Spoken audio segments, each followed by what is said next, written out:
Welcome to Beyond the NFT. I am your host, Sinful, and tonight we're thrilled to welcome the captivating Jen Marie, a Web3 artist and community sparkplug whose generative art drops and empowerment vibes are lighting up the NFT scene.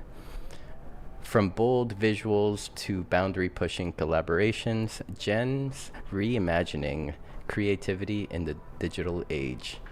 Get ready for an inspiring chat on art, music, and the soul of Web3. Let's go beyond the NFT. Welcome, Jen. How are you? I am well. I am well. Thanks for asking. It's football season over, or college football, American football over here in the States. So it's a good time to be an Oklahoma football fan. So all is well over here. How are you? Doing great, doing great. How'd Oklahoma do this past weekend? We beat the brakes off of Tennessee and crushed their CFP playoff goals. I love to see it. I love to see it. That's great. That's great. All right. Well, I mean, hopefully Oklahoma continues to be on a roll, and hey, maybe we'll see him at the national championships. Fingers crossed. I don't know, but fingers crossed. I'm hopeful. No, of course, of course. I know there's like like as I mentioned earlier, I kind of like lightly watched on the surface. I know that like all the hype right now is on the young Manning out there on the field. I hear he's causing trouble. He's okay. He's all right. Texas got a little win over us, but it's fine. It's fine. No. So usually I like to begin Beyond the NFT by passing the mic over to you and, allowing the opportunity for you to introduce yourself to our family here on Decentraland and watching on Twitch, Kick, and X, as well as YouTube. So the mic is yours. Take it away. Yes, so I am Miss Jen Marie. I love a good brunch. I love making music. I love being creative. I was in Decentraland like last year and kind of fell off. And then I did She-Fi's recent cohort, season 14. And I was like, I fell in love with the atmosphere all over again. And I was like, why did I stop coming here? And I have just been like, eyeballs deep into the community and different events that are like in the land, and I've just really had fun seeing other women in the space. Like I am very much so an advocate for women in all spaces, but especially in like this very much so pro bro space. Yeah. I love seeing us take space, and Decentraland is like really healthy ground for women to just create and vibe and build community with one another. So it's been kind of fun. I've enjoyed it. I'm working on my little parcel, figuring out what I'm going to build because it's a lot of fun. Oh my God, yes. So you mentioned you kind of like stepped into Decentraland. Did you say about a year ago? So like 2024? 2023, I would say like mid 2020. Yes, yes. So you walked in at the darkest moment. A lot going on. But I was like, I have really like great vibes. Again, I met Kim a couple years prior at Consensus in Austin, and I'm like, whatever you're building, I'm gonna follow. So if you're still at Decentraland, girl, I'm gonna still be there. So it's been really, really fun to watch everything that has been built in the meantime, and like just to see how it's growing has really given me a little bit more hope for community builders as a whole, because this place can feel, crypto and Web3 can feel very, very siloed. And this is the one place where no matter if you create wearables, if you create music, like you're going to find your people and somebody's going to always have a answer. Exactly. Like there's never a like, oh, I don't know what that is. There's always like, oh, I can help you, or, oh, I don't know that answer, but I know who can. Like people hop on voice all the time just to answer questions, and you don't get that in every community. You most definitely don't. And I mean, I will say, like, I mean, this is something that has been built on. Like, I give a big shout out to, as you mentioned, Kim. I feel like her presence, like, kind of really shifted the tides of what. Of like the culture within the foundation of like how they approach community, how they listen to the community, and yeah, so big shout out to Kim. She is doing great at her current role at the foundation. Agreed. So I you mentioned you kind of came back into Decentraland through the Shi-Fi cohort, and kind of like I kind of want to like bring the conversation a little bit into the Shi-Fi cohort. Like, how did you come across like that opportunity to join the cohort? What were your thoughts initially, and then like what are your exiting thoughts? So that's like three questions in one. So I hope you. Yes. I never, ever, ever miss an opportunity to brag on She-Fi. One, because Maggie Love she really is that girl. And I hate the term girl's girl, but like, I don't know any other way to explain like Maggie other than she's a girl's girl. I am a product of season 8. That was my first cohort. And I was introduced to She-Fi through another musician who was like, I know you're new in the space and you're, putting your music on blockchain. I feel like this is be a great opportunity for you to meet fellow women, because whether I'm in the newsroom in my former life or whether I am in tech, I'm always like, where the girls at? I need to know because I need to find my people. So I joined She-Fi in season 8, and like just to see how it has grown to like, I lost count how many thousands of women have been a part of each cohort. And like once a cohort, you're always in the family, and there's always something new. Like you keep coming back. Like I literally just finished season 14 cohort and I'm in season 15 because there are new things, new tools. And because Maggie is a girl's girl and she's always looking out, like she always has the tea. She always has the plug on something. And she's always an advocate for us learning and taking up space in male dominant like rooms, to the point to where we're like, not only are we building confidence, but we can be in those rooms and not just be the +1, but actually be like, I actually have a +1. And I love that for us, especially now with the landscape changing and more people are creating, and we're more open to sharing resources in a way. In 2022, 2023, I don't feel like we were really sharing resources. It was more so like get in where you fit in. Yep. And we've seen that just doesn't work. So it's better like if you know something and I know something, let's put it together and figure out what we all know.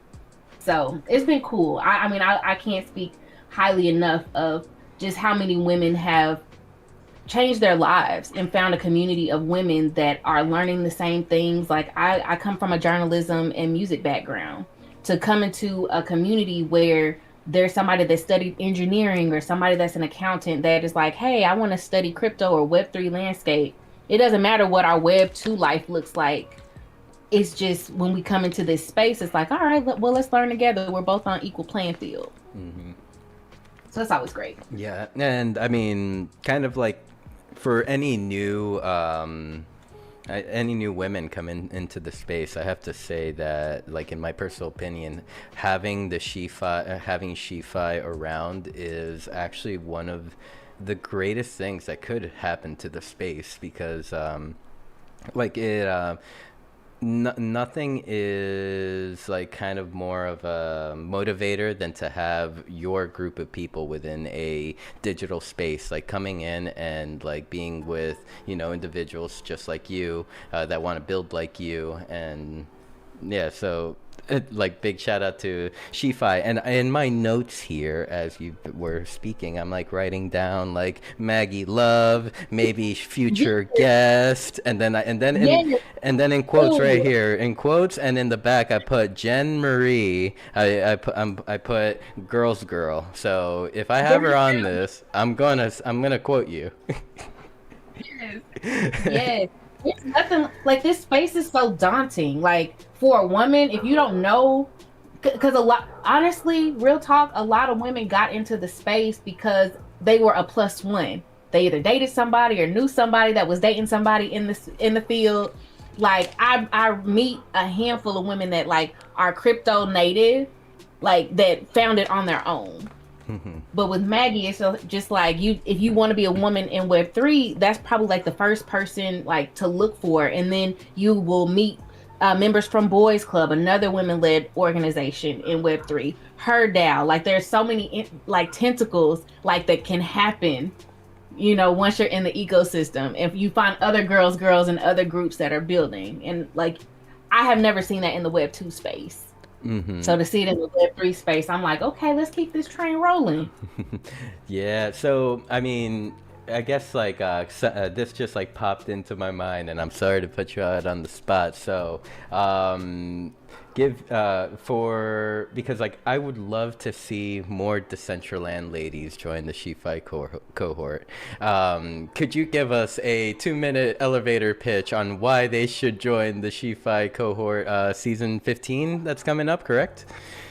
Well, we're already in season 15, Okay. so like we're already learning. However, if you follow Shi-Fi, we're always sharing what we're learning. There's always Shi-Fi girlies on Twitter sharing their knowledge, sharing what they're doing, and getting you hyped for like events, because we have different events. If you're going to be at DEF CON, there's a Shi-Fi Summit. Like you can buy your ticket as a non-member and meet the fam, meet the girls, and then meet other allies and non-binary people that are like wanting to learn and build a community. It's so fun to where we have these summits. Like even if you're not in a cohort, like there's always a summit, there's always a group, for you to at least be exposed to the community. So when those fellowship and cohort applications come up, you're like, okay, I want to join. I want to do this. And we have really great sponsors every year, which is again because shout out to Maggie and her like just adamant, like just her presence, like, hey, listen, I want to make sure that when women come into this space, they have a place to land, not get scammed, and educate themselves and learn terms and people and programs and projects that have been vetted. Because everybody has their story of how they got into the space, and sometimes it's not always like the best space, but like being a part of Shi-Fi, you can alleviate a lot of scams. You can alleviate a lot of like mishaps that a lot of us beginners that were in the space in 2019 and 2020 like fell into. So I would tell anybody, as far as the elevator pitch for like Shi-Fi, if you are a woman or a non-binary person, or if you are an ally that wants to support other women in this space, Shi-Fi is a place where not only you can learn about Web3, cryptocurrency, and all the things, but you can also build community. And that community is not only just within Shi-Fi, but Shi-Fi is next to Coinbase, or Shi-Fi is next to Macho, or Shi-Fi is next to Brave. All these tentacles, they just kind of spill out. Boys Club, you know. I love when we see, like, when there's new sponsors. I love Maggie's newsletters. I'm like, oh, I wonder what alpha did she put in these? Because it's always something. And I feel like because it's a male dominated space, we don't always get alpha like that. And Maggie takes her time to like share, as well as sharing her personal journey as well. That's why I say she's a girl's girl. But I digress. So, I guess maybe we could bring it back a little bit into like, how did you first get into Web3? Around what like year? Or yeah, tell us about like your entry into Web3. Yeah, so I got into Web3 in 2021. I was still on Clubhouse at the time, but I was on the music and blockchain conversation. A music producer that I was working with was talking about putting his like producing mixes on chain. And I was like, I don't know what exactly you're talking about, but I'm interested. And he had called it Crypto Music Club at the time. Shout out Death Beach, because he was one of those people that, as a creative, you're always looking for ways to build community and monetize your art. And he had been studying blockchain and cryptocurrency, and like he just did like a 2-day like, hey everybody, let's meet up in Discord and let's just have like a 2 to 3 day summit. going over what blockchain is and different case studies in like music on chain, because TK was an artist, Latasha was another one, and Amon Europe were like the three case studies. And he was like, these are three artists that are really doing really great things with their music. And shout out to Latasha because she actually is a She-Fi supernova as well. But that's how I really got into it. And then I fell into Rug Radio because at the time I was still a news producer in New York City. And I was like, okay, What if we're better? reimagining what like media looks like, I want to be on this team. And I've just fell into cryptocurrency in that way. So it was like first music and then media. And then I just kept going down the rabbit hole because once you're in a community and you're sharing resources, you're bound to find another one. But like me, I get into the community. I'm like, where the girls at? Where are the other women? I feel alone. Aww. Uh, well, so kind of like to, I guess, pick a topic because, like, okay, you mentioned Rug Radio. Kind of, you got into the Rug Radio community. Kind of like building with alongside with them. I have always seen Rug Radio around, and this is just from my personal curiosity. I've always seen Rug Radio around, but like I've always seen the Twitter Spaces, and they always have different hosts or different like things going on. Like what is Rug Radio exactly? Like, is it like a are is it like an organization with different groups? Or yeah, I guess I can just pass it to you instead of trying to like decipher it mentally. Yeah, so Rug Radio really did start out as like one of the first media companies within the decentralized universe.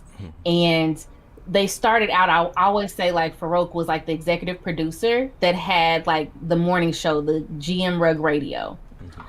From that, like having those different guests, just being curious about what's going on in the space, like literally if you listen to like the early episodes on YouTube, is literally just talking to people about what's going on in the space, talking to founders of different NFT projects or different protocols.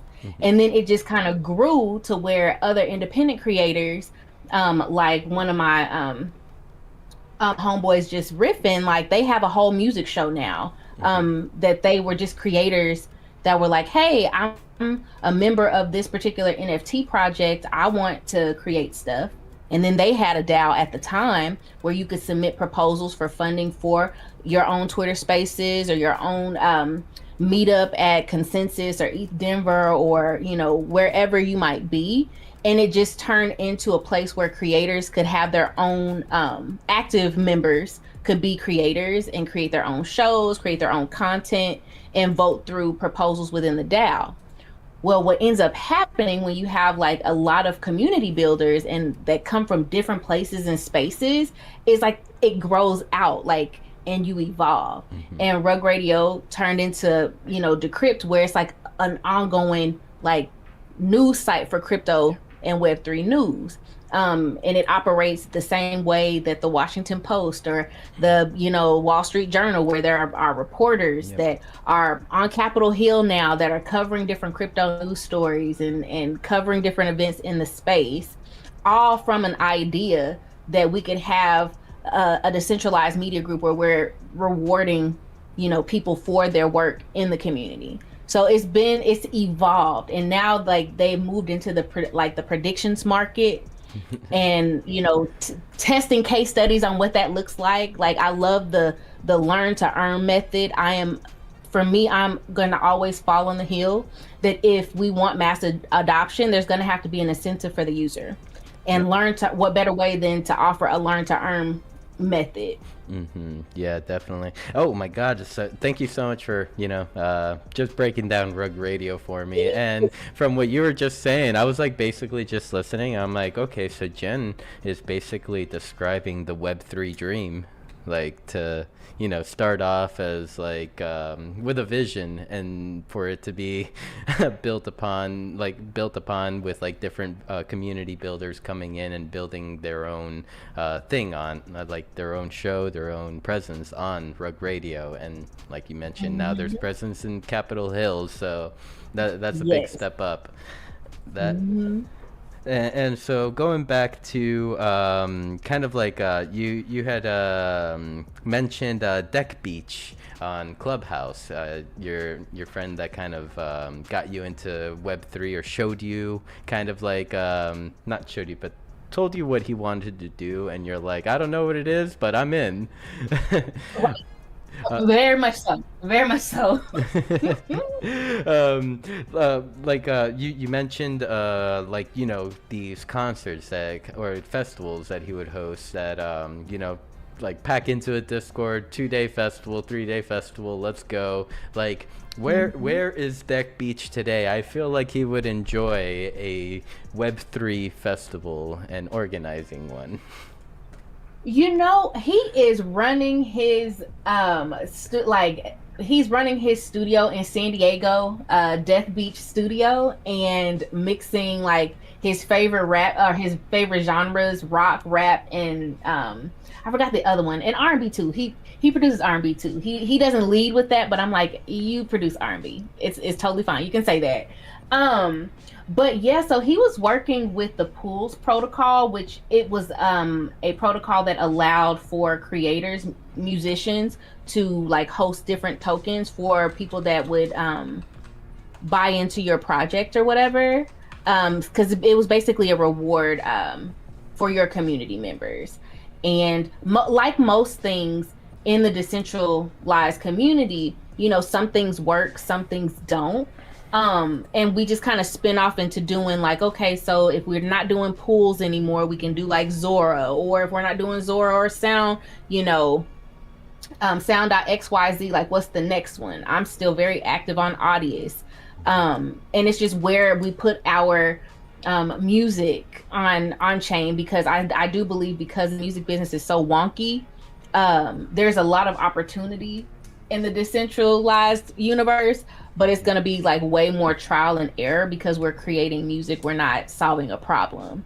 Which I feel like that's the basis of what a decentralized community does. We want to make it easy to transact, but what does that look like for the music industry? So who knows? We're still trying to figure it out. Exactly. And I'm I also am very excited to get into kind of like some music talk with you, because I was listening to like all your music on Spotify before tonight's show, and I have to tell you, I have some favorites that I added on my personal list. Which one? Let's see. I added. Oh, maybe I need to add 3. Hold up. Yes, I need to add 3 here because there we go. I added "Spend It on Me." That is my favorite song. That is my favorite song. It is one of my favorites as well. Then Casamigos. I had to add oh my that god. one. And Feel It, the bonus track. So yes, I love that song. I mean, I love all the songs that I put out because a lot of them have a story behind it. Well, I mean, I guess that would be kind of like a excellent kind of transition. You mentioned that your songs, you enjoy them so much because there's stories behind them.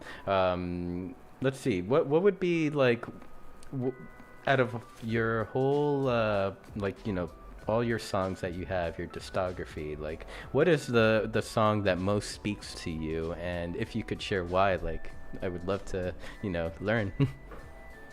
Yes, so my favorite song would have to be like my very first single, Living Life, because every time I listen to it, I don't care what day of the week it is, what time of year it is, it always puts me in a good mood because I can remember like when I was making that song, where I was, what I was doing. I was living in Atlanta at the time, and if you've ever been to Atlanta, that is like a party girl's dream, okay? And I was in my party girl phase. You talk about going out on the weekends, like I'm already there. I already have the brunch plans. I already have the group chats ready, like, hey, this is where we're meeting, this is the time. And it was just a time for me to be like, you know what? I'm literally just living life. I don't have any cares in the world, unnecessary drama. Like I have a great friend group. Like I really am just living life. And I remember talking with my producer, and I just started telling him like why I was having such a good time right now, and he just started like playing these like chords, and then he was just like, "All right, so let's talk. Just living life. Hmm. What else? What else?" I'm like, I can party on the weekend, and he was like, "I'm a party for the weekend." And I'm like, "Okay." Just and then before you know it, like the whole song just came into play, and it's like we really created a song off of a whole conversation about just how great life had been at that point. And it just speaks to how like a lot of my songs happen. Like Casamigos was like my recent single. That cover art was literally we took that picture as we were like creating the song, because we were like, we don't want to go out tonight, but we want to have a good time. We have all this liquor at the house. And before you know it, like if Jen is rapping on a record, like she's turned, like she a little buzzed, and it just happened. It was so fun. Shout out to Mommy Mia and Trinket, because they are the two of my friends that are artists that they just get me, and they're like, whatever type of time you're on, girl, we're there. Like they don't talk me out of it. They actually encourage my shenanigans. It's always good to have those friends. I so, love those friends. so could we take a moment and play Living Life? Yes, we can. All right, all right. So I'm gonna unmute. I'm going to mute us here for a second, and I will play "Living Life" by Jen Marie. And are there any features or anyone that we should shout out as well? Oh, shout out Q Amy, who produced this track in Atlanta, Georgia. If you want to know anything about hip hop, rap, and R&B, Atlanta is the mecca for it. And I was fortunate enough to work with one of the best singers, songwriters, and producers in the music business.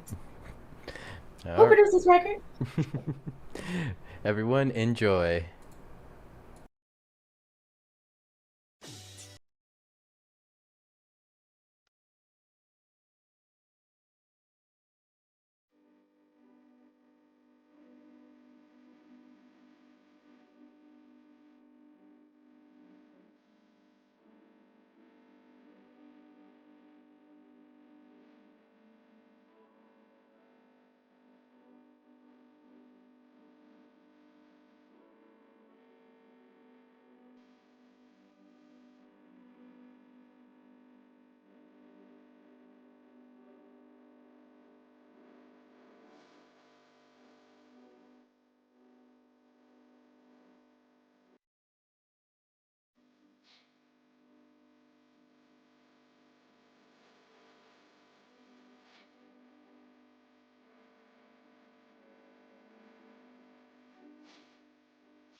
And that was A Living Life by Jen Marie.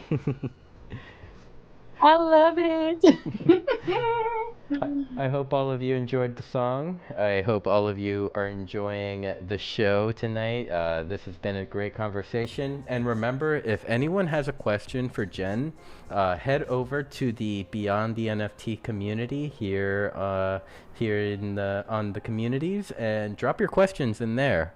I will be asking our guests those said questions. And let's see. Looking around the room, what up, Brandon? Great to see you. Let's see who else. Oh, Jen, I see you made it in world. I did. We have Old Bones in the building.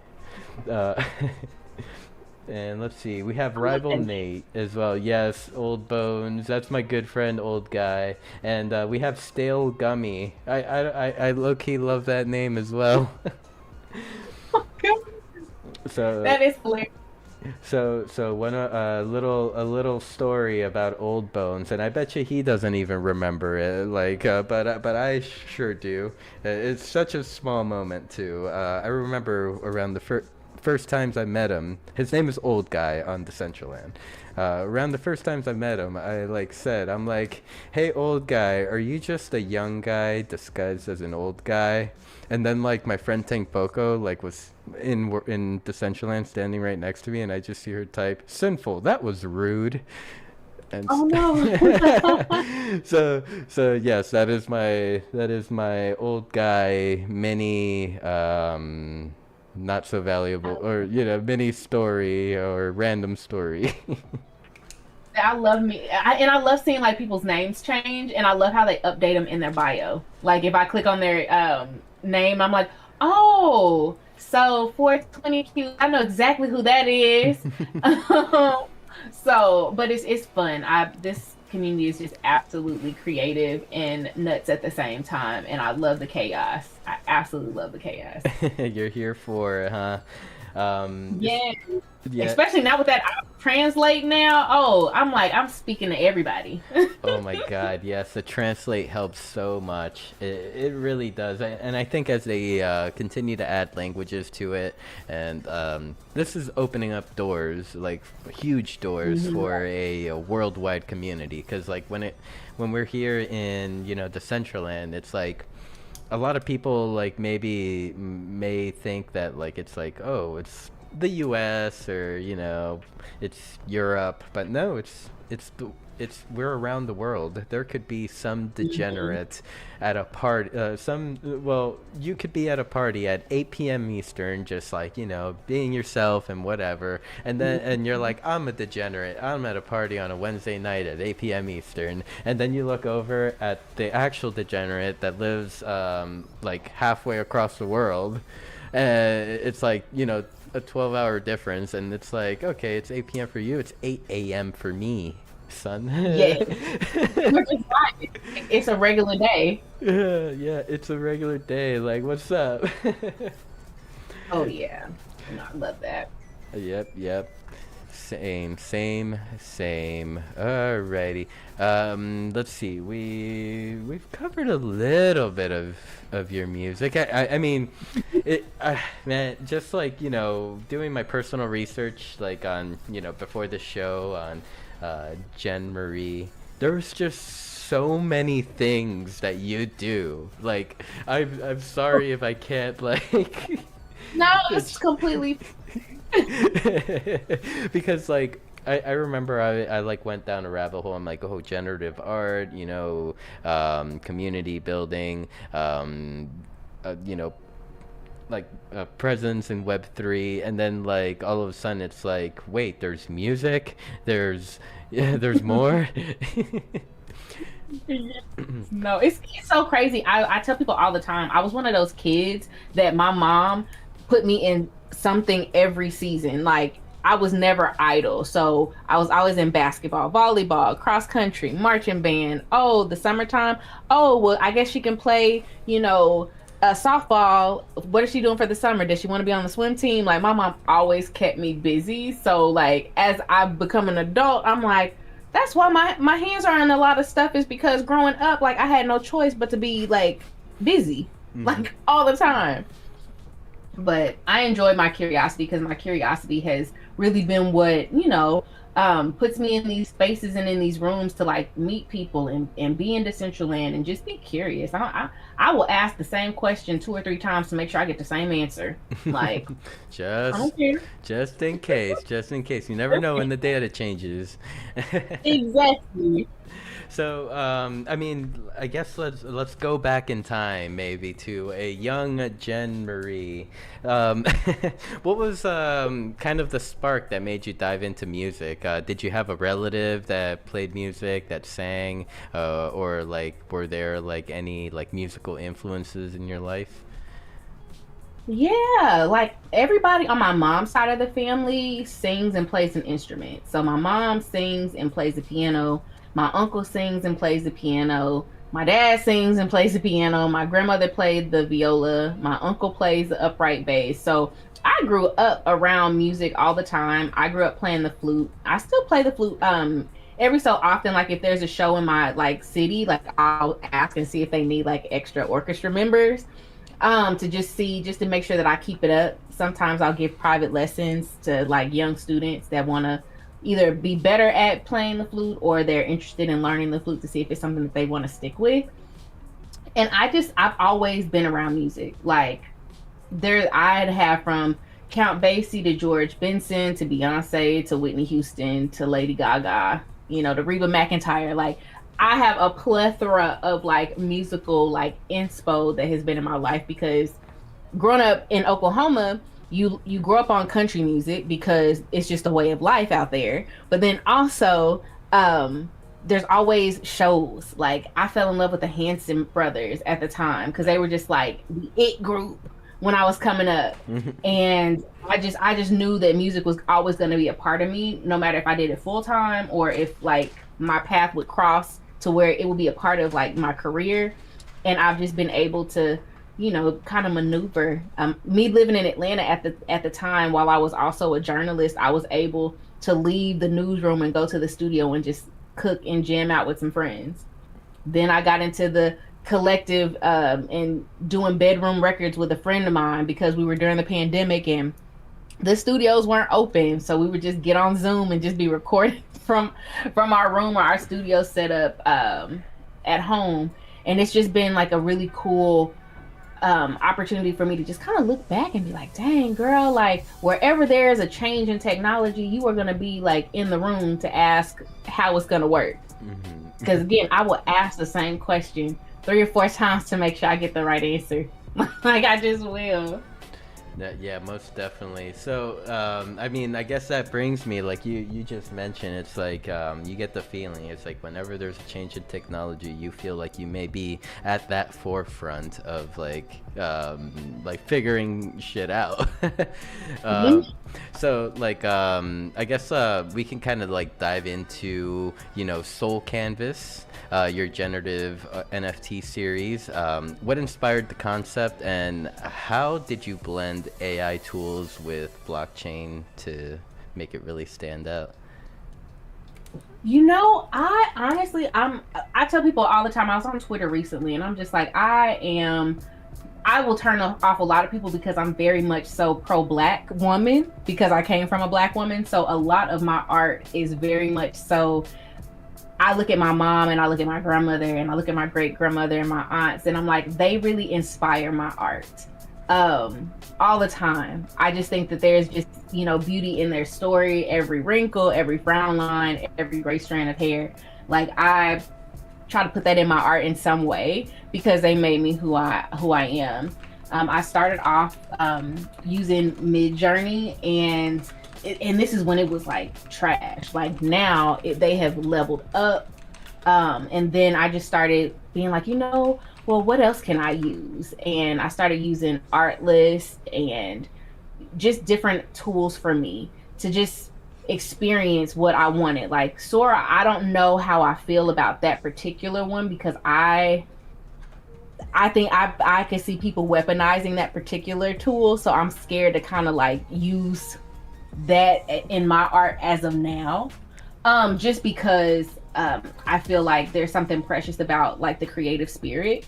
Whereas for me, I'm not a like naturally trained artist, but what I am is a creative. If I can see it, I can sketch it out, and I can talk it out and design something, which is what AI to me has been super cool. And now we have like vibe coding, and we have different studios like LTX and Claude and Gemini, and just ways for you to like fine tune like your vision. And that's what I look for when I'm putting together like an art piece or a collection. Just because it speaks to me and where I'm at in life. Every piece of art that I've ever had has always like much like music has had a story behind it. Amazing, amazing. I can really tell that as a creator, you're one of those that like speaks from like you let your creation do the talking, or you spill your emotions onto your creations, and and usually like we've seen with your art, we've seen with your music, it's all beautiful. Well, thank you. Some of it's messy, but hell, at least I'm gonna try.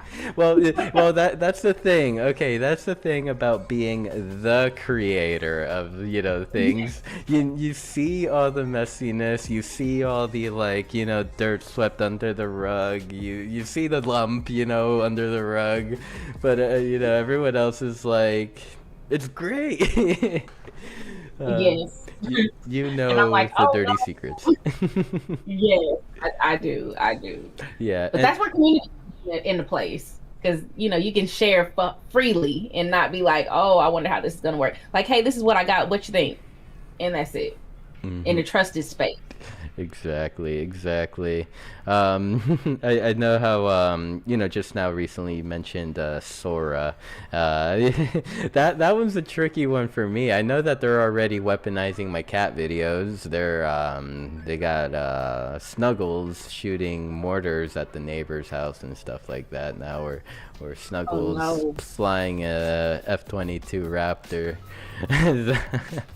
That's awful.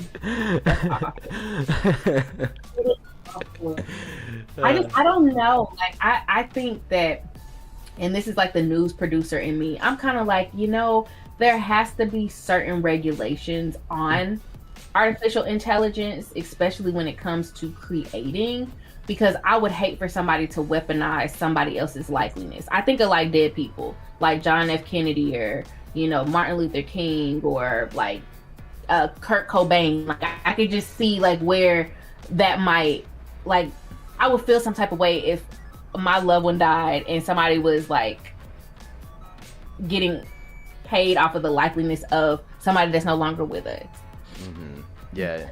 Without the question, or without the signing off of the estate or whatever. That's where I struggle with like Sora, because it's like, oh my gosh, like this is so cool, but it's like part of me is like, I don't even want to touch it, because I feel like I'm opening or playing with a Ouija board, So.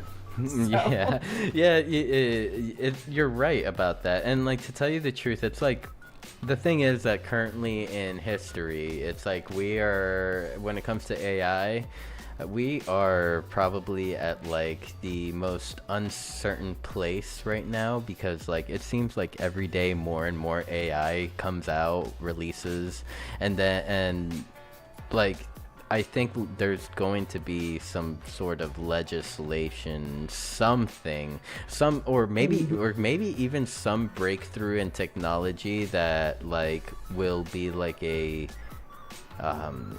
I almost want to say like digital copyright or something like that, like something that will tie your real video to it being real, to reality, like a watermark or something. Something like for me as an artist to feel comfortable using Sora in particular. Like everything else is subjective, but like Sora is too good. It's too clean. It's too it's too much. It's too much. It's definitely too clean. I agree. Like, oh, with movements, like with everything, and like I say, it's getting better and better every day. Like, I feel like uh, like I'm seeing like AI videos like being reposted just better and better. Like where like a certain where like in the first version, like maybe the hand was all contorted, like it's like now smooth and perfect, and it's like I don't know if it's perfecting itself or if it's just someone that's like I need the Mhm. perfect AI video, I need it now, I need it now. It's just working Yes, every you day. can only regenerate so often before like the actual thing, like the actual output is just really good. Yeah, that's how I'm feeling. But I mean, it's definitely AI is definitely like serving some very helpful purposes. Of course, I mean, Mhm. like out in the world, like I mean, I would say that AI helps me a lot in like my day-to-day everyday life. For example, like at work, whenever I work in the insurance industry, so I look at me trying to sound all fancy and shit. I work at an insurance agency, like just to make ends meet, so that I can keep the lights on, this show on. I feel But it. I feel it. We all gotta do what we gotta do. so whenever I don't know a question to something like or maybe some sort of like ethics or law question or whatever, like AI is definitely right there, and it's a resource that can like skim through thousands of like references to get you an answer. So like in that sense it's great. And I don't know what in the other sense of like sometimes humans take something like take something that's great and then take it too far. There's Oh, definitely that. yes. But I love a lot of the art creation that's happening in the Web3 space. I will always, if somebody drops something, I'm always like, oh, this is really nice. Let me collect. Let me do this.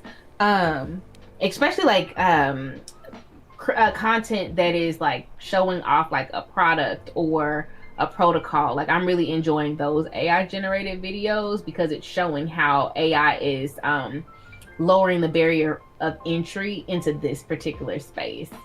Yes, So I'm like, exactly. I'll give y'all's tens for that. However, like the videos, y'all are getting a little too crisp for me.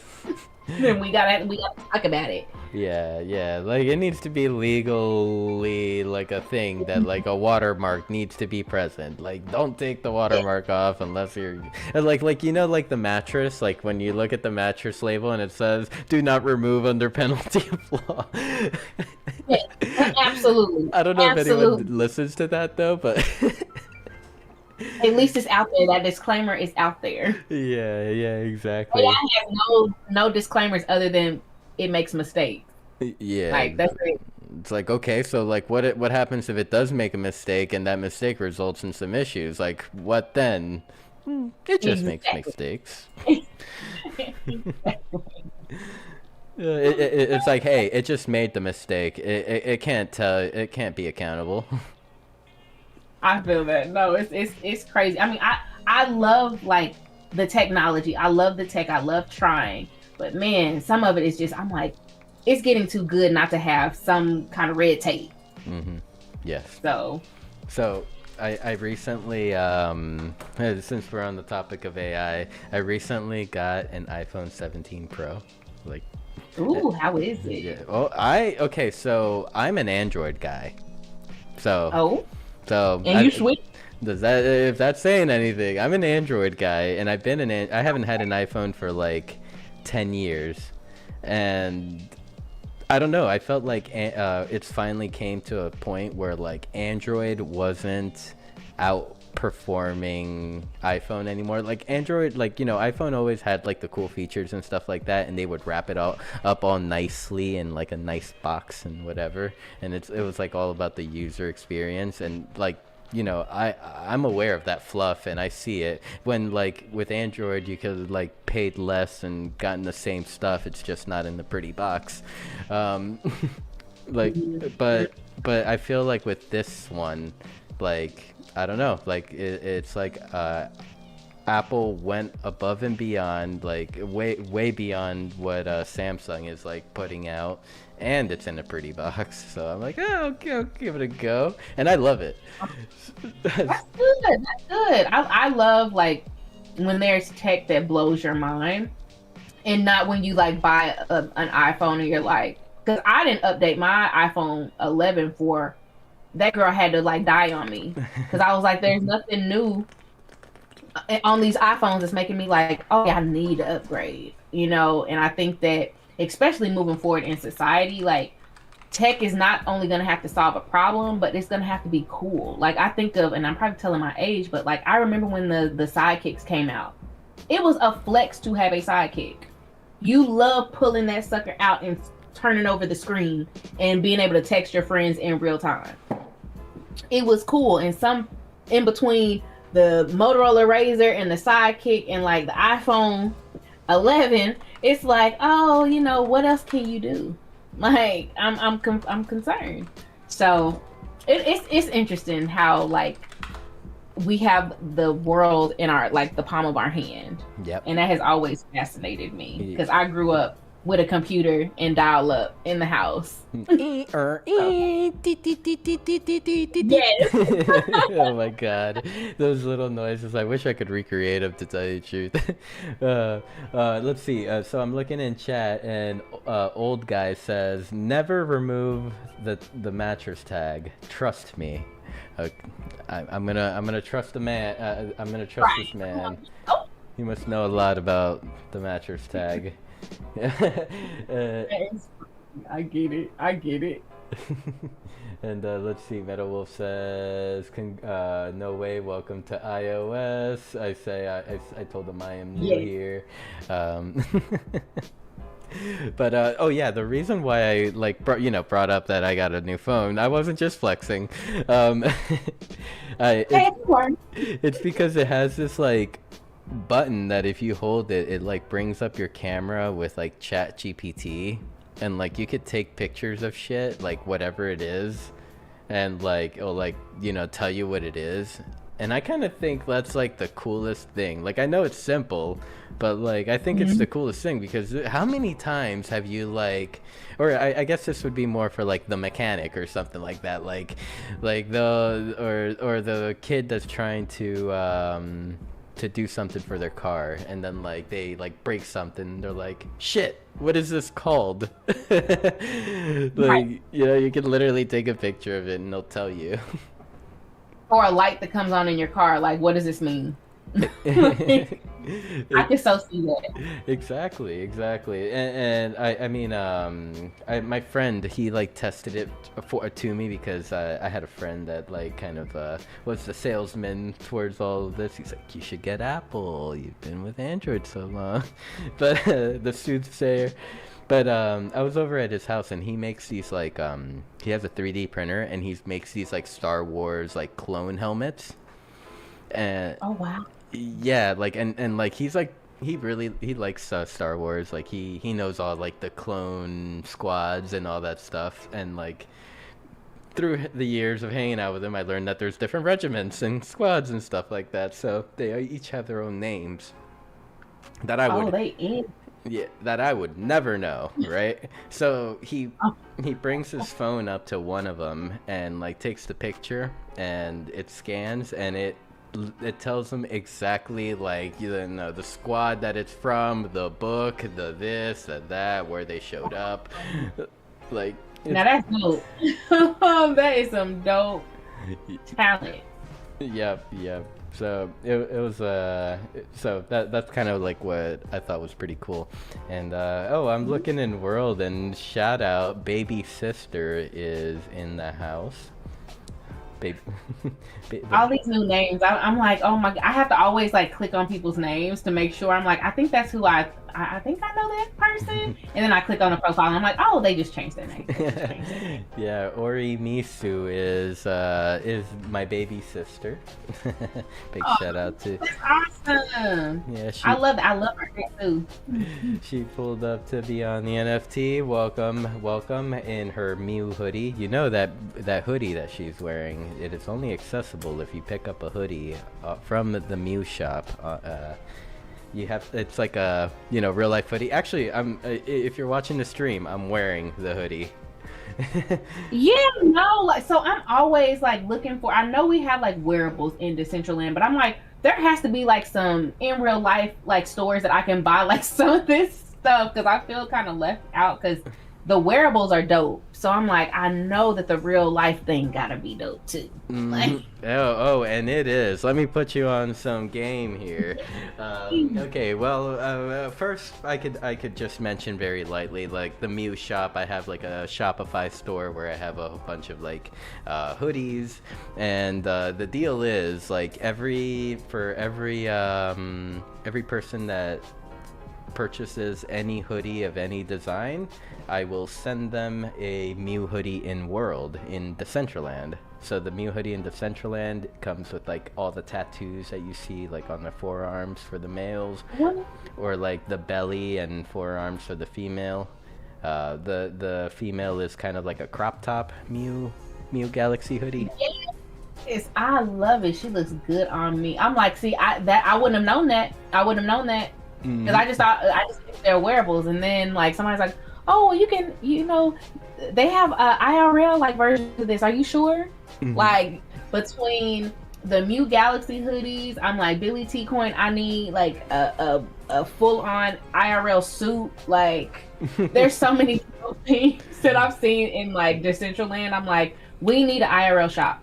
Yes. Like I don't know how we're gonna do that, but like we need to be able to directly put all of our like in-world stuff on a decentralized site, to where we can all pick out in real life tangible clothing and wearables.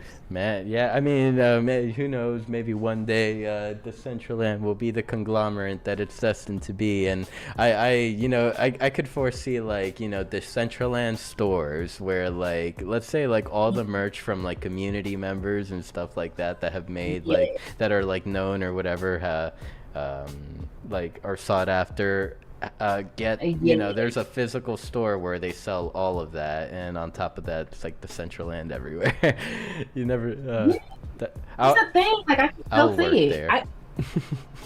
Like between Flawless's designs, Mew designs, like it's a whole lot of people, designs by M, like there are so many people. I'm like, show me the real life stuff so I can buy that too. Yeah, exactly. Because I know I spend mana every week buying something new. Yeah, so we got then we definitely got to get you into a Mew hoodie. Sorry for the shameless plug, but I also want to mention like we have like Dr. Drip. He also has his share of like digital work. As the most recent, he has his okay. Do you remember in 2020 there was like a governor that was trying to get people to like eat or not eat, to have to take the COVID shot, and he was like, you see these fries? They're delicious. You know how I got these fries? I took my COVID shot. But wait. Oh my God. But then he goes, but wait, there's a burger element to this. And then he pulls out a burger and takes a bite of it. Like, and this was like on national TV. It was like super cringe. But it's a Dr. Drip took that cringe and reinvented it. And so he created, what was it? Is it Element 52? I can't remember exactly the number of the element, but it's like element and the number, and it's the burger element. And he put it on his shirt. Was it the Burger King one? Like, for like the COVID campaign? Because I think, I can't remember, because I believe I was in like the newsroom at the time when all of those like ads were coming through and we would cover them. I'm like, I'm so glad I'm out of the news business. Like, I mean, I love like journalism and storytelling, But like right now, it's like if I can't cover stuff that I love, I don't want to. Just give me wearables. Mm-hmm. Give me stuff to shop and make me feel good. Yep. Ooh, okay. Thank you, Mods, for dropping the link so we can all get us some drip. Yep. Yeah, I saw JKing, you know, like asking, like, wait, how do you get that? Right. See, I will ask the same question 4 or 5 times to make sure I get the same answer.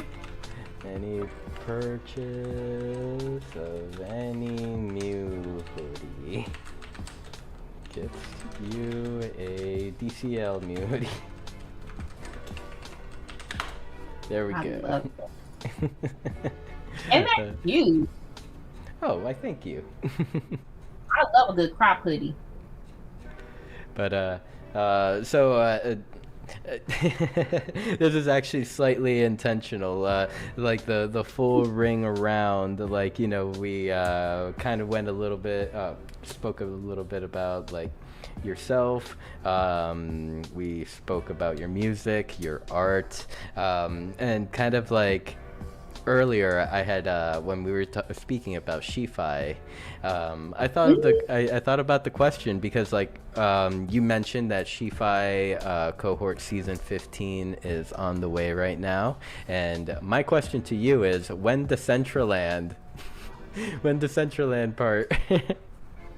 You know, honestly, I looking on the schedule or whatever, I believe that's like week 5 or 6 if I'm not mistaken. Don't quote me on it, but like they're doing it earlier this year because it was last season. It was during the career quest. Mm-hmm. And Shi-Fi that they had introduced Shi-Fi to Decentraland and like Shi-Fi supernovas that wanted to be a part. So I believe that they're doing it a little early this particular semester. I see. So, well, then, whenever you know the Decentraland portion of it all like happens, and like, if there's any way that I can help, like, please just like let me know, like, because like I love having the Shi-Fi presence here on Decentraland. It's honestly very refreshing to have the ladies roaming around, building, being excited about like building together. Like I know like yes, like we have like I am so lucky to be surrounded by like curious women. Like it does not matter what's going on. Somebody's going to have a question and there's going to be somebody with an answer or know somebody that has an answer. And we've built out little communities a couple of times, and we have like we shared it on Twitter not too long ago, how we all, because you had Miss Jodor on here like a week or so ago. Like she literally hosts a Shi-Fi salon every Thursday, to where we just go and hang out and talk about stuff.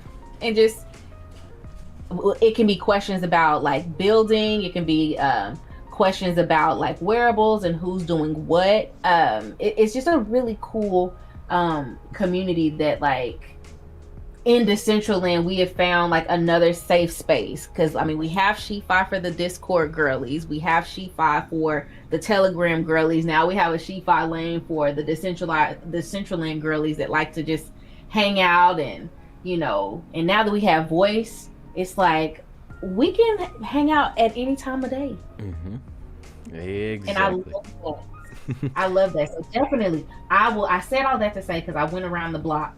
But I say all that to say, yes. However, like a Mew, the Mew team can be a part of Shi-Fi and onboarding more members. I look forward to it because I didn't think that I thought that when Shi-Fi joined Decentraland, I thought it was going to be very much so like you have the usual people that come in like the routine people, and then you just kind of have like the retention isn't that high. Yep. But since the cohort, like the last cohort ended, like it seems like more and more people are like staying in Decentraland from Shi-Fi as opposed to let me just complete this quest to get my NFT. No, most but definitely. It's like, no, having a good Most time. definitely. Like the energy that the cohort has brought to Decentraland is definitely very special. Like, and I mean, as someone that like always gravitates to like, I try to gravitate to the real. Like, you Hmm. know, not the shilly or like the let me see if I can make money over here. Like I gravitate to like what's real, and I definitely see like Shifi as like or you know the energy that the cohort brought this last Hmm. run, that was some real energy, some real excitement, um and you know it's Because still going.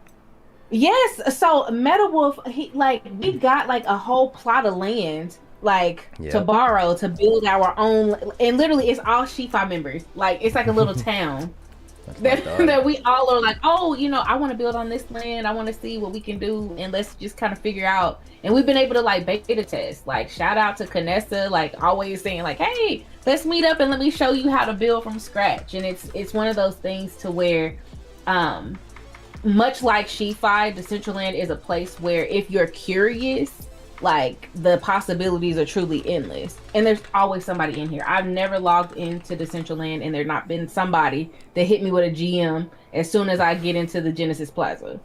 There's always somebody in here. Or there's always somebody in another like space on Decentraland, and you can go to Genesis Plaza and see who's how many people are where. Always Mhm. somebody in Decentraland. Yep, yep. Or a Mew Mew Mew, or a Yeah, I yeah. love it. That Genesis Plaza is actually a very special to me.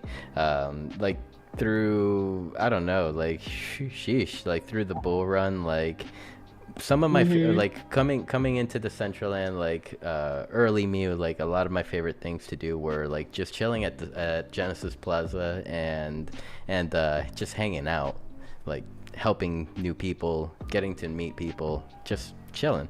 And I mean eventually it's like that, like, you know, it got recognized to the point where, you know, there is a Mew bubble displayed on the bottom side of Genesis Plaza. Like if you go down the tunnel in like near the bar, there's a Mew bubble. Really? Yes.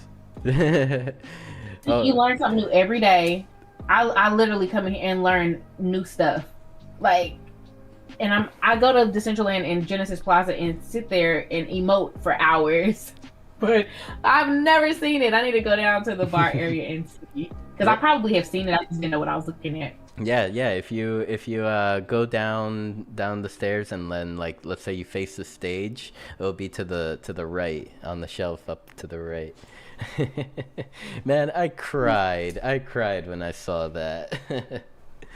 That's It awesome. was such a surprise because like I remember like you know I like log in one day and everyone's like downstairs like just gathered around it and I like just walking in like, hey guys, what's going on? Oh, uh, yeah, it that was. is awesome. So okay, definitely. You know, we'll definitely stay in touch. Let me know when Shifi hits Yeah. Centraland. I want to meet all the new Shifi participants for the Yes, CY15 cohort. yes. No, we actually need to have like a Beyond the NFT Shi-Fi welcome party. Like, hey, just come log in You know, and we can whole facilitate show. this. We can facilitate this. You know, I'm more than happy to. Like, Yeah, we definitely have to get Maggie back in here because like she is super dope, and I feel like if you're a woman in Web3, she's a plug for other women in Web3. okay, So okay. If it's you're been really cool to just watch her work and just watch her like elevate like just women in Web3 in general. And then I'm always amazed at just like how many other groups like that are women led that she's like, okay, here's another group, here's another group, here's another group. And we're all like working in like the same communities. I can go into like the boys club and see She-Fi members. I can go into her DAO and see She-Fi members. And it's one of those things where I'm just like, these people, y'all better get it together because once this bull run happens and all these women in Web3 start running stuff, like, don't say you weren't warned. Do not say you were not warned, because we were cooking. We were in the trenches during the bear markets. We had like 2 or 3 cohorts during the bear market, but we were still learning. Hey, energy's still going. That's like the most important thing about the space. It's when times are like the darkest, it's like if you can still keep it going, like I don't know. I feel like that's what make things special. What like once you see the light at the end of the tunnel, like people come back and they're like, "Oh, you're still here?" I'm like, "Hell yeah, I'm still here. I got calluses on my hands." Okay, so just going back to my notes on Maggie Love, maybe future guest on Beyond the NFT, girl, quote in quotes for Jen Marie, and then I put, if you're a woman in Web3, she is the plug into other Web3 communities. Jeez. Point me to the lie and I'll recant the statement. Well, okay. Maybe the night I do have her on, I'll be like, I have a special guest, Jen, coming in. No. But so what? I mean, what are your thoughts? What are your plans for like your future within Decentraland? Like, are you thinking about building something cool, or bringing your music here, performing? What do you strive to build? I actually am looking to build out. I wouldn't necessarily say an estate, maybe, but I definitely want there to be a music component. Whether or not I'm performing or not, like, I want there to always be a place for people to listen to my music within Decentraland. And I also really, really want, like, in a perfect world, I would build a record store that has like a rooftop at the top for parties and all that good stuff, and have like the big screen for, if I want to stream live or whatever. But then I love like the idea of like brunch and breakfast at Tiffany's. And I'm like, I feel like that could all be on like one estate. I just have to plan it out, because I think it's really, really cool. I definitely want to build more in Decentraland and start creating like collectibles and wearables for my girls. Just because I just enjoy just the community and the vibes that I get when I log on. Like the 3 days that I couldn't log on because like Intel was not working for Decentraland, I literally felt like I had lost an arm, because I'm like, there's so much happening and I don't know what's going on. Like, I feel like on the outside of the club looking in, but I can't get in, but I know people having fun. Oh no, that is the worst. I don't know if I feel like that. Okay. As you were, sharing, I kind of thought about it. How about this thought? The world's first brunch and vinyl. Brunch and vinyl. Wow. Now you cooking. You cooking. One side shop, one side record shop, one side brunch. I'm here for that. Like I need to set that in my. So when I ping you for some help, don't act brand new, because I'll bring back this conversation and be like, remember? And we got you on tape. We got you on tape. Yeah, you'll pull up receipts like from YouTube, like, you remember right here, timestamp. I'm with it. I'm with it. I'm so good for that. People. I have like in my phone right now, I have about like 62,000 photos. Like, in case somebody want to lie about what happened March 12th, 2008, like, are you sure? Are you sure you didn't say that?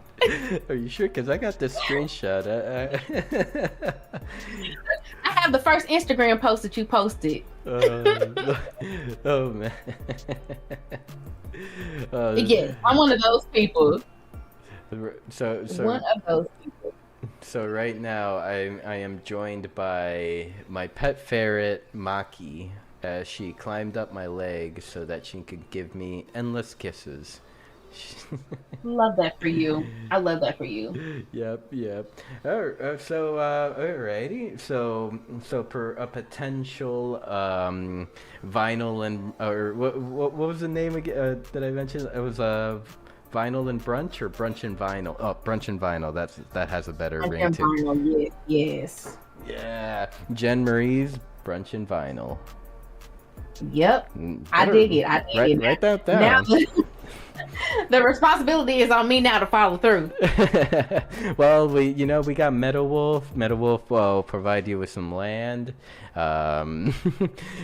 got the CBD Discord. If you don't know something and we don't know some, there's definitely someone we can ping. There's always, and I love that. I think I tweeted that out like a little bit ago. I'm like, there's always somebody available. There's literally always somebody. Yeah. No matter if there's no dumb question. And even if you think the question is like dumb, somebody's gonna be like, oh, no. We answered that question like 2 weeks ago. So it's fresh. So, jump on this, voice call real quick or jump into one of the channels so we can walk you through it. Mm-hmm. I'm like, y'all are better than developers at these things.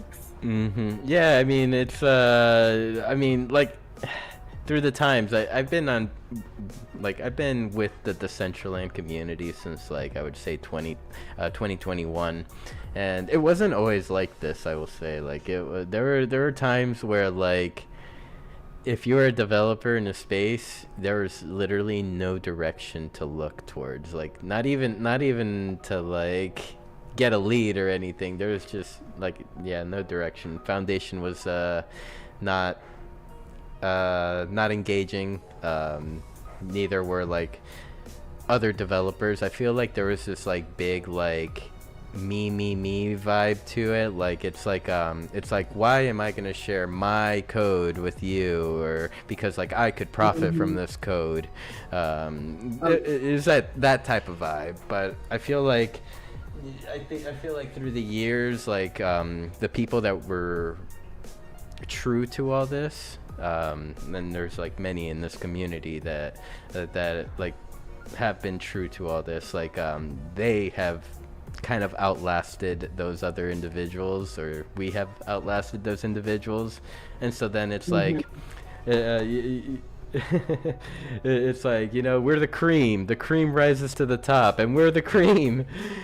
but freaking yep. So we're very lucky to have this community of people, and these individuals are always happy to share. So happy to be here. I found my people. Yes, you indeed. And I always say you're always welcome, like to vibe with us, build with us, and my DMs are always open.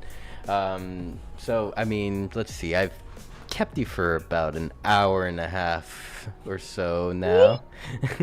What are your thoughts on perhaps like a couple closing questions and winding down for the evening?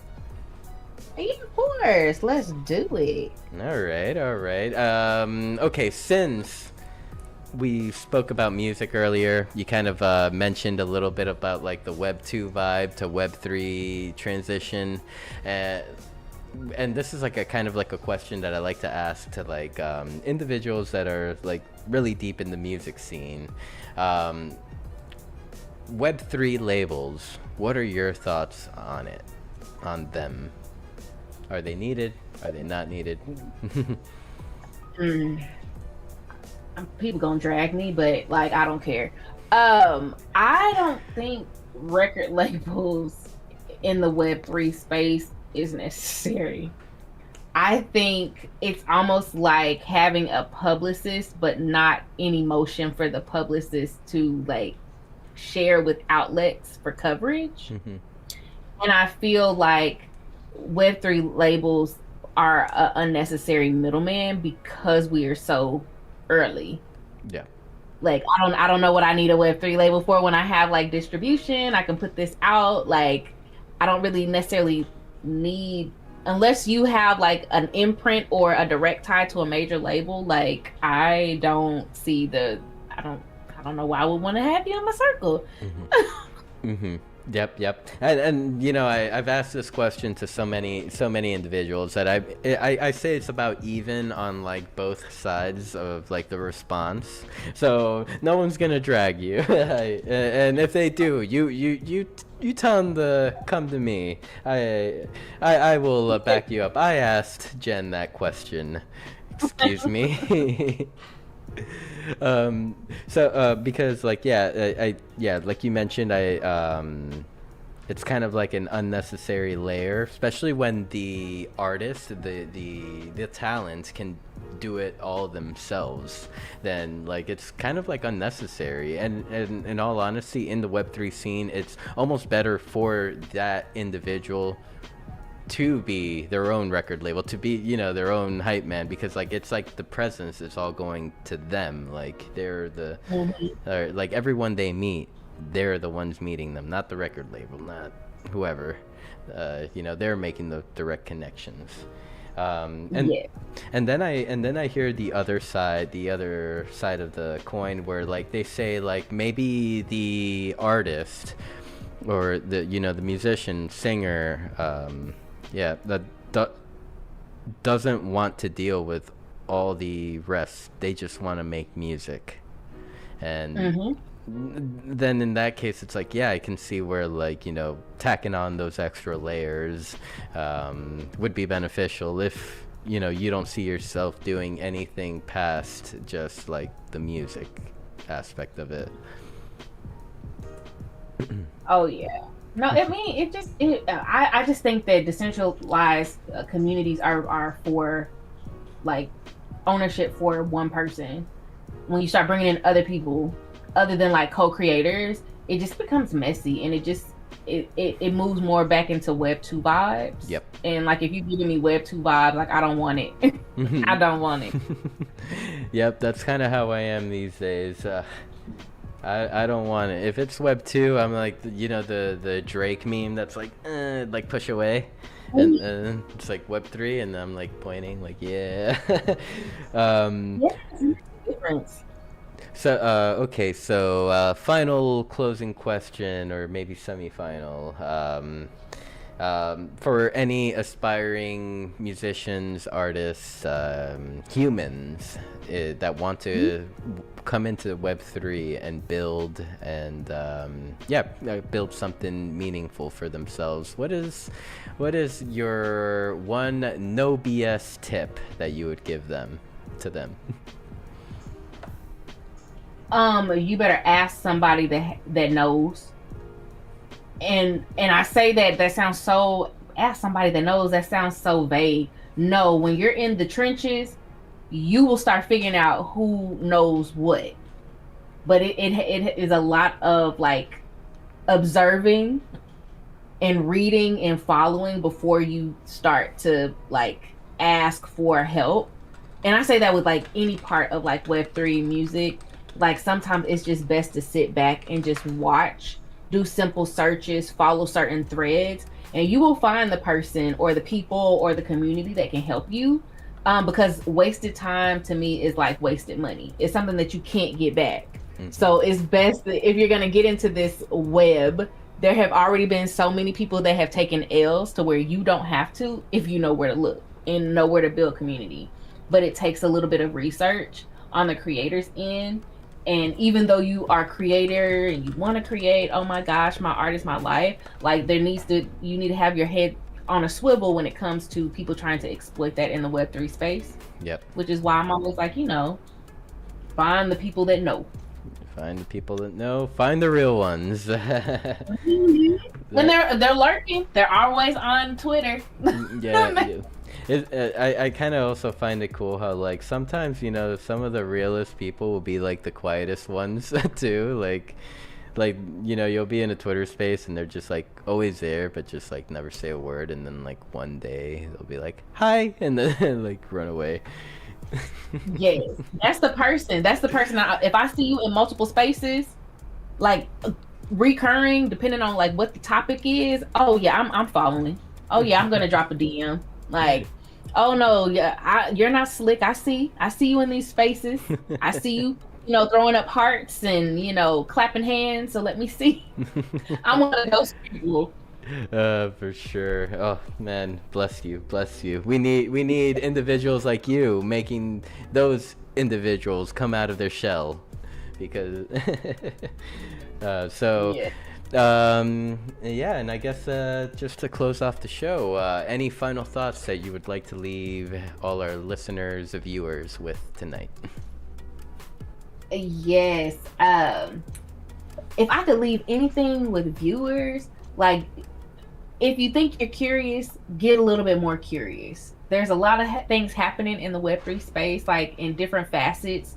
There are different factions within Web3, and something's always going on. But if you're curious, get more curious. And if, like, you haven't explored a new community, like, find one, because we say the cliche is we're still early, but no, for real, we are still very early. And there are more and more people coming into the space, and we want to onboard them, safely, to where they can be good stewards in the communities that they're in. And hopefully they're in the communities within Decentraland. I love it. I love it. Perfect final words, final thoughts, Jen. Really appreciate you for coming on the show tonight. As I mentioned, leading up to the show, I was very excited to finally have a conversation with you. I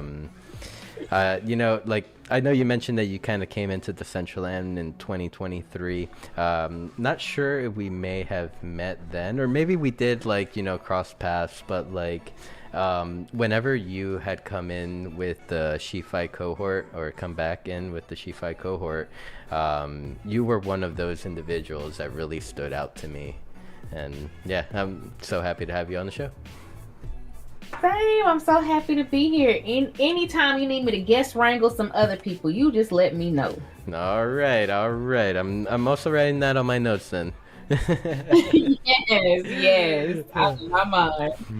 Thank you, Jen. And all right, so everyone, all our remaining friends, we have 11 friends on Decentraland, and I believe a few on all streaming platforms. I know Billy and Nate have been talking on Twitch and stuff like that. Looks like 28 viewers on Twitch. Let's go. Well, thank you. Right? Thank you, everyone. Really appreciate your time.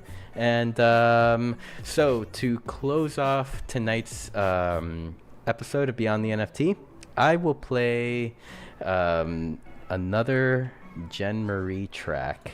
I think I'm gonna play "Spend It on Me" and then "Casamigos." How does that sound? Oh, that sounds like a perfect back to back. Hey. Let's get it. All right, so let me prepare here. Everyone, love you all. Thank you so much. Make sure to catch Canessa's event tomorrow at noon Eastern at the CBD Discord and at La Cantina. Yes. Have you been attending those, or have you been? I have. I learned something new every time I join. Like, Canessa's I'm so just great. and she's so knowledgeable, and it's literally nothing but a ping. Like, hey girl, I need some help, and she's like, sure. What do you need? Oh man, and when I say that, she's always been like this since the moment I met her, I mean she's always been like this since the moment I met her. That's why I handpicked her as my partner in crime for community building Decentraland. You should have seen our exchange for that one. So Canessa's a ghoster, right? So back in one day in 2022, I was all like, I noticed that they, we have all these people in Decentraland, but we have no place where people can come together and talk about Decentraland and talk about their issues, or maybe the help that they need, or what they think is great, or what can be better, whatever. And so I'm like, I want to start a Twitter space. That's what I'm gonna do. And then I messaged Canessa, and I was like, Canessa, I want to start a Twitter space. and I want to make it about the community. I want to make it about everyone, not us, everyone. And she ghosted me for 2 weeks. Oh. Yes, 2 or 3 weeks, and then persistent me would hit her with the follow-up. Like, because I kept seeing her in World, and I'd be talking to her all the time, and no answer to that one. So I hit her with the follow up, and she's like, I don't know, I'm not a show host, or I'm not a host, and then I spoke to you earlier about, like, hey, I'm not a show host, and I've been doing it for 3 years. But we're just out here, whatever it is, we're doing it. Yeah, so I mean, I kind of like was sitting here like, hey, I mean, I'm not a host either. Like, I just started Beyond the NFT maybe 3 months before, 2 months before, like, I got the hit Canessa up. So yeah, but I got to her eventually. She replied and she said, let's do it. let's start this. So yes, and look at y'all. The rest is history. I love that. Those stories make me happy. It's like, oh yeah, just a little bit of persistence and a little work, and hey, Decentraland is a community that you can build with people, like-minded people. Exactly. Not the weirdos. Not the weird. I mean, some weirdos do come around and stuff like that, but But they get the boot real quick. They get the boot really quick. Exactly. All right. So I mean, this has been an awesome episode, and I mean, what a note to end on with sinful story time. Love a good story time. All right. So everyone, please stand by. I'm gonna play